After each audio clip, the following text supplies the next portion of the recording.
Hello guys, it's me back again with the new video with the new day. So today topic which I'm going to discuss is we face this topic every day in our day-to-day life. But today I'm trying to focus on this particular point, a deep drive, and what are the different methods of this particular topic. So this topic is going to be the negotiation skills. Okay, so this negotiation skills is a most important skills, and it is going to come in everyone's life day to day, when we are at home, when we are at market, when we are at workplace. Everywhere this negotiations happens, and this negotiating skill is the most important skill, especially for the people from the sales. And Today I'm going to tell you about uh, what are the different types of negotiations, and what are the different skills of the negotiations which one should have, to expertise to get it benefited. This video is going to be in two part, because this is a very vast topic, so it cannot be completed in one part. So I don't want to make a very lengthy video so that you guys get bored, so I will bring it in two parts. So this is the first part of the video, which today I am going to discuss. And the first, there are two types of negotiations which happens.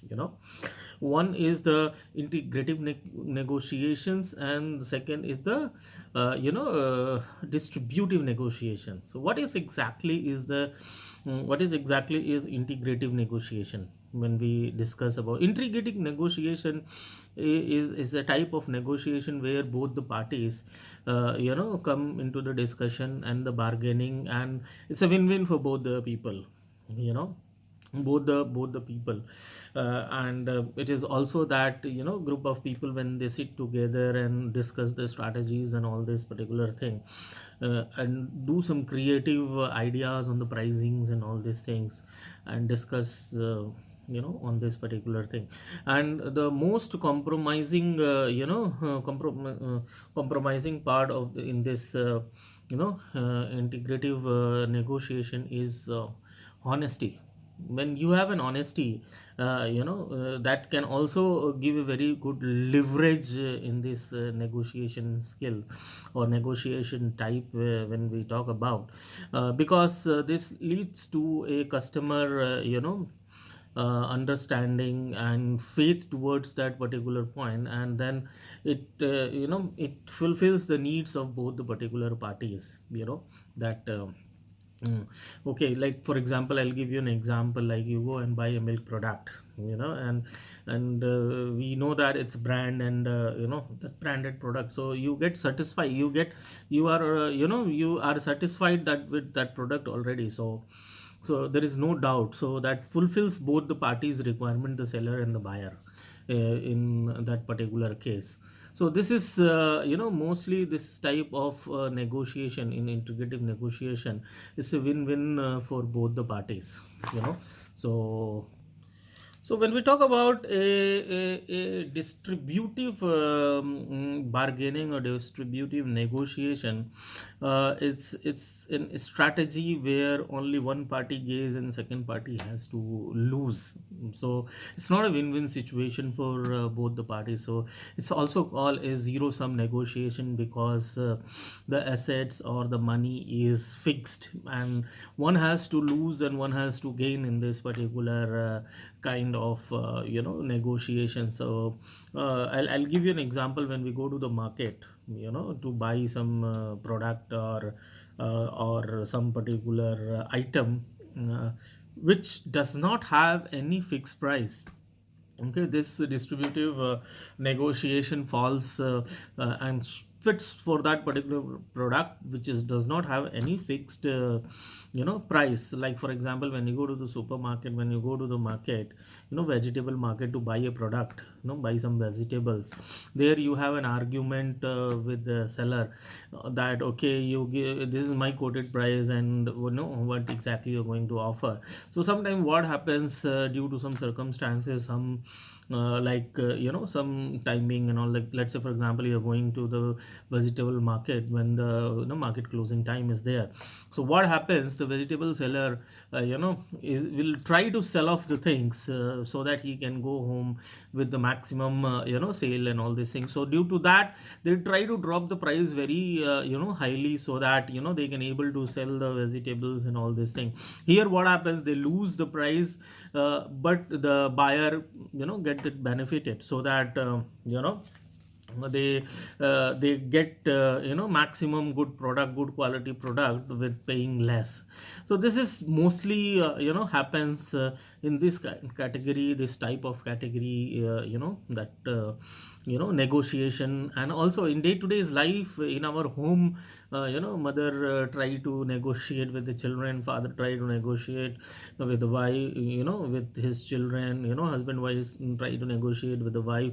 So this is part of the life, and these are the two types which integrative and distributive negotiations, which falls in any kind of different scenario. It's all you have to fit that in which particular scenario, or your negotiations which you're doing should fit. So there are 10 skills today which I am going to tell you. 10 skills you should learn so that you can get success when you are doing a negotiation with your client, with your supplier, and anywhere, anywhere. So this is some of the set thumb rules for negotiations, skills you should have it before you sit in front of anyone. So some of the skills, which is the first one.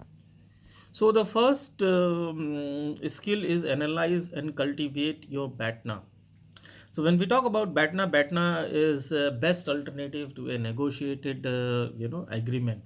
So you should analyze before and cultivate before you sit for the negotiation, that what exactly is the best power you have, and best ability and willingness you have to close that particular deal. And you should spend some time, to prepare some of the best offers which you should offer to your you should offer to your customer, or your your front second party, so that you are fully mentally prepared for that particular negotiation. And the second is negotiate the process. So this is the second step, negotiate the process. When we talk about negotiate the process, this means that you should understand and you should talk to your customer or your client, what is the basically the buying process is going to be. Let's say for example, I'll give you an example. Like for example, you're going to buy a house, there will be some terms and conditions and the process, that what are the payment terms, and what is the mode of the payments, and all these particular kind of things. So you should discuss this particular process well in advance, so that you are very much focused when you sit in front of the table for a negotiation, so that you are very clear that what is the negotiation process is going to be, what is the methodology, what are the rules they are going to use, and what are the things is going to be in the place, so that you are more focused on the negotiation rather than the process and all these particular kind of things.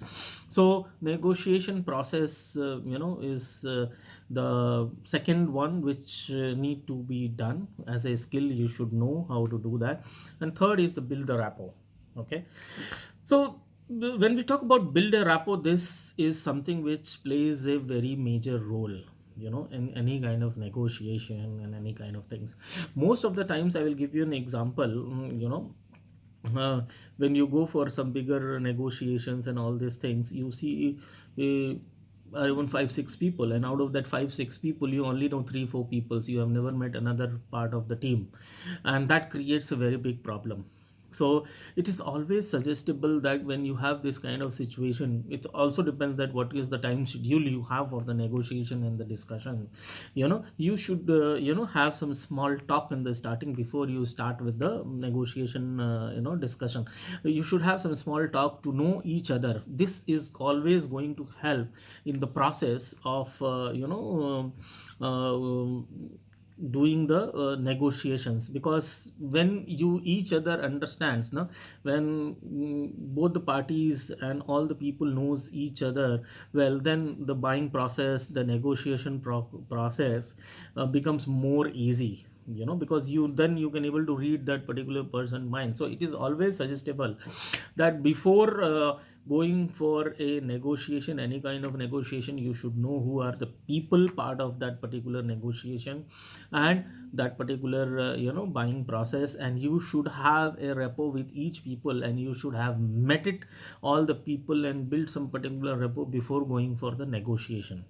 So this is a very important part, and also this is one of the most valuable negotiation skills, one should have to master in negotiations, because then when you sit and talk, then you know the bandwidth what exactly and all this particular thing. So this helps a lot in doing the negotiation, going in your direction in a very well manner.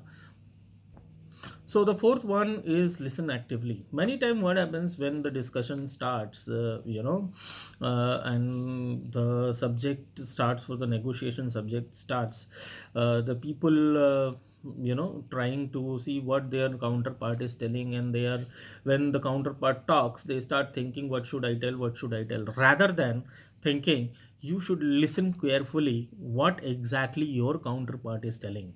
Okay, and then rephrase your answers after listening them properly, and you should also acknowledge your feelings if you feel that whatever is told by the counterpart or the other party, if you are not disagree, or you have some resistance what they have told, and you feel that that is not correct, you should first try to present your express your feelings about that particular thing, and then accordingly you should prepare your answer, and this is going to happen only when you listen properly, what your counterpart, it should not that your counterpart is telling and immediately you are in between jumping and trying to cut the talks and present things. This is not going to work. So the listening activity, the listening skill should be there. And sometimes what happens, you have to be very careful, the second party can also mimic what exactly you are doing. So when you are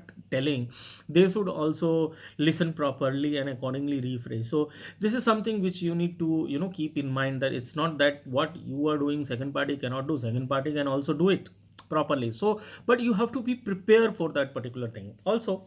The fifth one is asking a good questions. It should be interactive discussion, interactive negotiation meeting. So you should ask a lot of good questions, and the question should not be where which answer should not be yes no, and you should ask some of the questions which has an elaborative answers, which should have a detail in, you should encourage and you should ask a question which should have a detailed answer. Like for example, you can ask, sir, what are the difficulties you have faced during 2020, during the corona time, to cope up with the manufacturing requirement or the business and all this thing. So this kind of questions push the counterpart to give you a elaborative answers. This also helps the counterpart to have a good interaction, and then open up, so that you know what exactly is going on their mind, what is their mindsets and all these particular kind of skills. So asking good question is also one of the very much important skill which you should expertise and which you should practice. So whatever skills I'm telling, you should practice properly, then only you can able to utilize it properly, whether it is your own home or whether outside with anyone in your day-to-day's life. And the sixth one is search for the smart trade-offs. So you should always have some good offers already ready, so that uh, you should present the multiple offers, like option 1, option 2, option 3. And then, if for example, if your all your options is get rejected by the counterpart, you should ask which one they have liked it, and then jointly discuss with them how to improvise that particular offer, or if they give some ideas and all these things, then you have to work properly. You should work by your own to try to improvise that particular offer, so that uh, mm, try to improvise that particular offer, so that it should look lucrative. And you should always try to find out what is more valuable for them, what is what is their main concern, what is their main major point. And those main concerns and major point which should value less for you. So when you're doing a negotiation, when you're doing a trade-off offers, you should keep that particular option in that particular in your offer, so that when you trade off, you try to place that particular thing, so that you have to give less concessions and all these things. For example, I will give you like someone want to live in certain particular areas, but they know that it's too much power cut happens. But the place where you want to sell it, or a flat where which you want to sell it to your customer, you should offer them, see, there is a minimum power cut here, because we have your power backup, permanent 24 hours power backup, so you do not even feel what is the power cut. So that's basically the customer, your customer requirement is they don't want power cut, and you are offering it. So it's a very smart trade-off. You have to look for that particular kind of opportunity, and for that you need to uncover a lot of questions and the needs. What is the implied needs of your customer? Without that, that is not they have a lot of things, so you have to smartly discuss and trade off that concession accordingly. So you should have multiple offers ready, and to trade off and come out from that particular thing. And also, the seventh is be aware of anchoring bias. Okay, there are many research shows that whosoever gives the first number get anchored, and that's where the whole discussion starts. So you have to avoid that particular situation in any case, and you should not become a victim of anchoring the thing. So you have to prepare yourself in such a way that you should anchor your counterpart, not you get a victim of anchored by your counterpart. Because what happens when you get anchored, then that's the particular point. Let's say, for example, your customer is asking, okay, how much discount you can offer. So if you say that, in the first instant itself, you say that, boss, I can give you maximum 15% of the discount. So that's the starting point, and then that's the starting point. So that 15%, again, your customer expect 15%, so that goes to the 30% of the discount. So you should not always try to make sure that you should not get in the trap of anchoring. Okay, so always try to use it, and see that these numbers should come from your from your customer, not from your side. And also, when this anchoring thing happens, you should always keep in your mind the Batma at the forefront of your mind, so that you should try to present this in front of your customer or your client, whosoever it is. And the eight is mescos. Okay, what is exactly the mescos? Is present multiple equivalent offers simultaneously. So you should have worked multiple offers well in advance, so that when this kind of situations comes, you can able to offer, sir, this is my multiple, these are the different options I have worked out for you, which should fit to your requirement. And let's say, for example, your customer does not accept anything, then you have to ask what exactly they liked in that, and try to mix match and make it some new offer working together with them, so that this different thinking of your thought process and your creative thinking will also help in negotiating, because customer will think, yeah, uh, this person is trying to help me out with providing me the best solution with the best offer, according to my requirement and according to my suit. Okay, so this is something which you have to also work when you are doing a negotiation, as and this is also a part of the negotiation skill, this 8 point. So the ninth is try a contingent plan, which is a, a very good negotiators always get stuck. Any kind of negotiation, when it happens, the negotiators get stuck, and there are some certain scenarios which uh, came to a deadlock situations. Okay, when it came to the deadlock situation, you should have a backup plan. It's when I say that this ninth, it's more fits the backup plan. What is the backup plan you have?